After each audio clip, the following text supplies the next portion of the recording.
Hey, what's up, everybody? It's Ryan from At the Movies with Matt and Ryan. On this fine March day, we just had a fantastic blizzard that came by a couple days ago. So it's been a great spring break, coming back home from college and having snow in the middle of March, the biggest blizzard I think we've had in a while.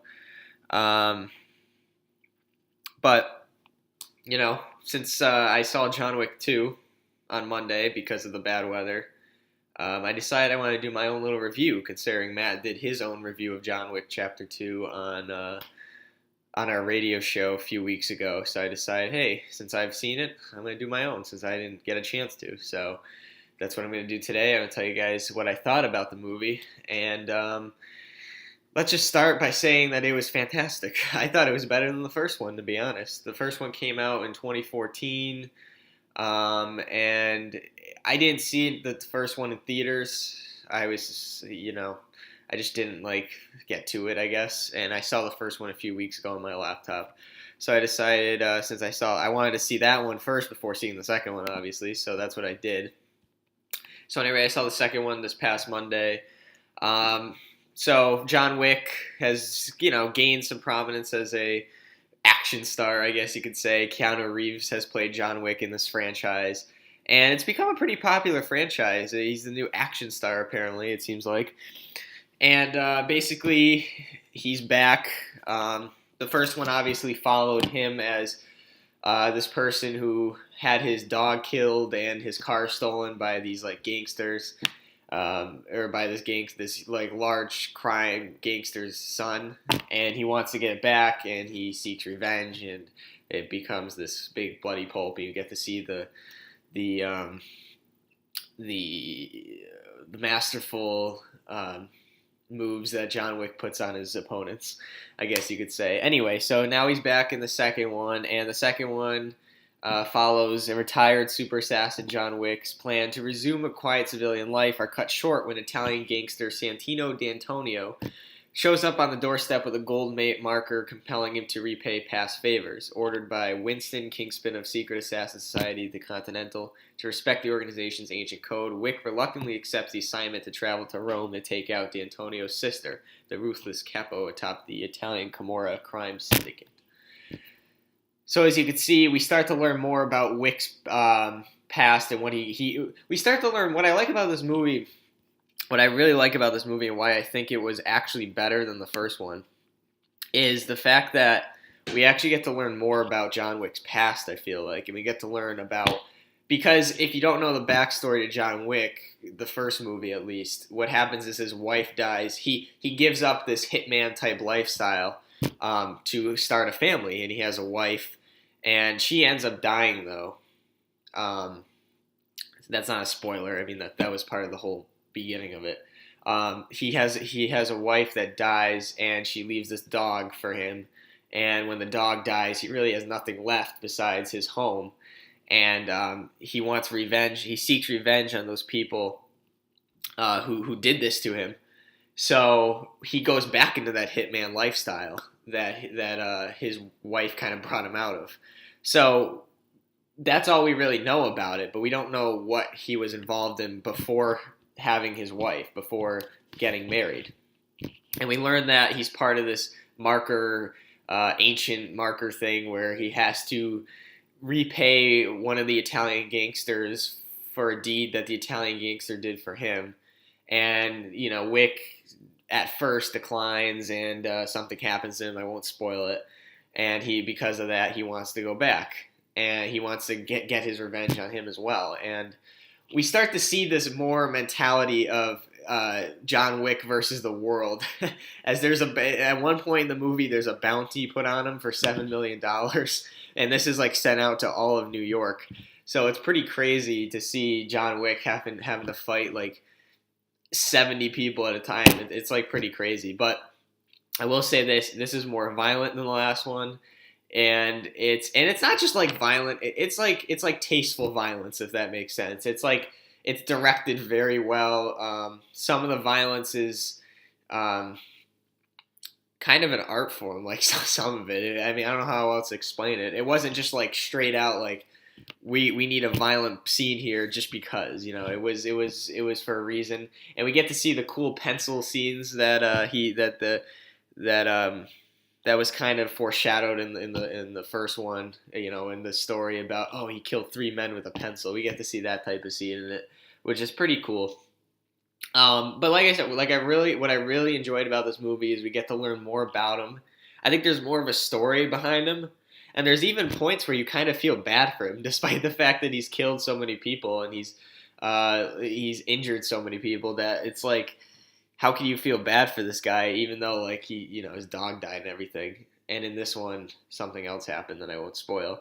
Um, but you feel bad because you learn, due to the fact that you learn more about him, you do feel bad for him, and it's kind of nice to see that in an action film, especially for a guy that's kind of like so superhuman. Like John Wick is portrayed as this super human person, human being that really no one can touch. It seems like no matter what, no matter how many people go at him, he'll kill him no matter what. But I don't know. I think the action scenes were much cooler, maybe because I saw it in theaters. It was definitely just as well directed, and I noticed that the director. I'm not sure who wrote it. I don't know if the director wrote it or if someone else wrote it. If the director did, Chad Stileski.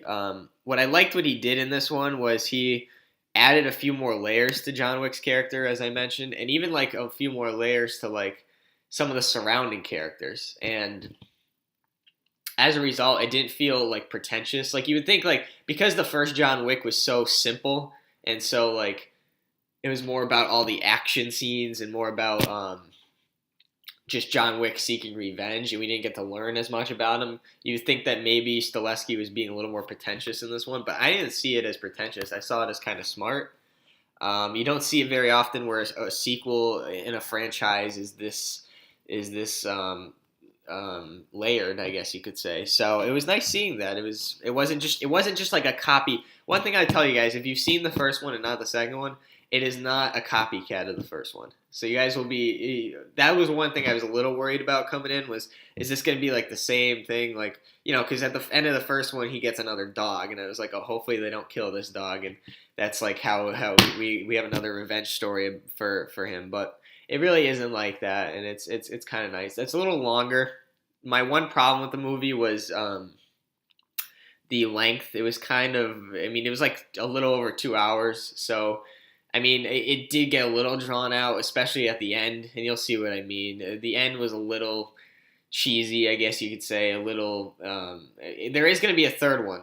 There is going to be. I heard the third one's going to be amazing. So, I guess it kind of gives you a foreshadowing of what's going to happen in the third one, but I didn't think it was that necessary, and it almost kind of gives what the third one's going to be about away almost. So that was my one problem with the film. But other than that, the performances were great. I was really curious to see what they were going to do in this one because everyone I'm sorry for this. This is a spoiler. I'm going to warn you guys right now. This is a spoiler for the first one if you haven't seen the first one. But everyone dies in the first one besides John Wick. So I kind of wanted to see what they were going to do with this one.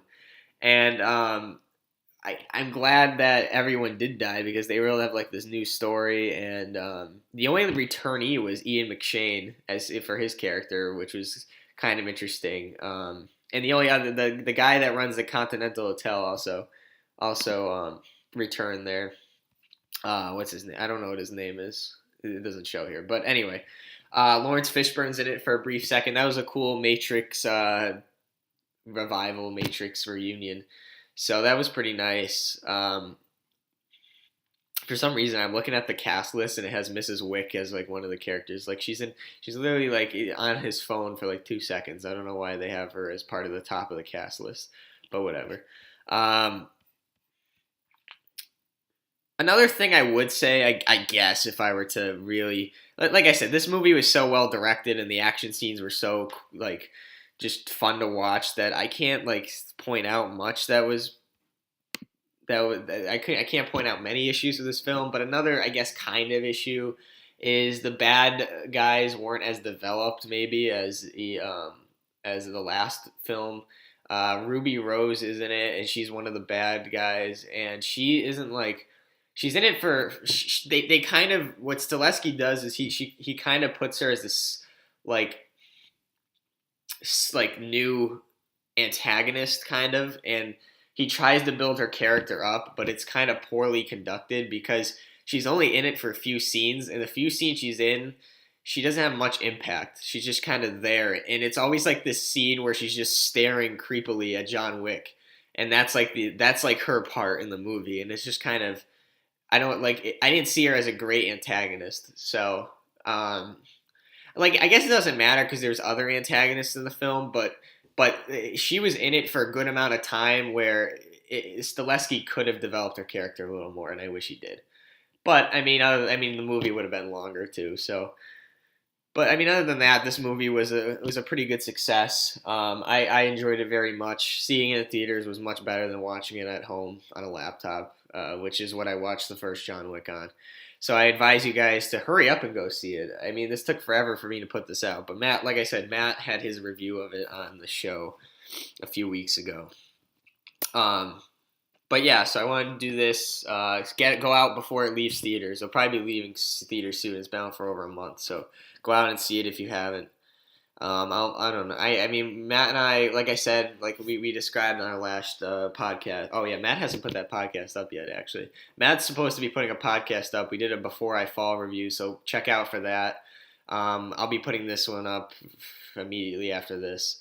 And yeah, we have 7 subscribers now, so keep subscribing, keep looking at our. If you missed any of our past material, whether it's past podcasts or past radio shows, they're all on our channel on YouTube at the Movies with Matt Ryan is the channel name. I'll put it up on Facebook too.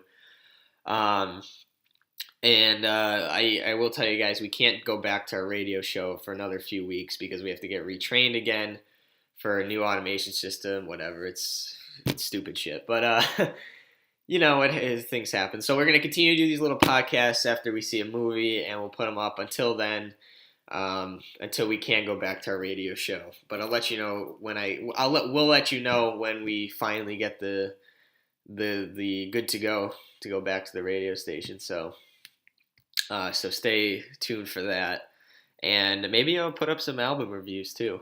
I've been writing for this new website now, so maybe I'll put up some album reviews too on YouTube by myself. And me and Matt will be back as well for more movie reviews, so stay with us. Like, subscribe. I'm Ryan from At the Movies with Matt Ryan. Hope you like this review. Go check out John Wick. Do yourself a favor.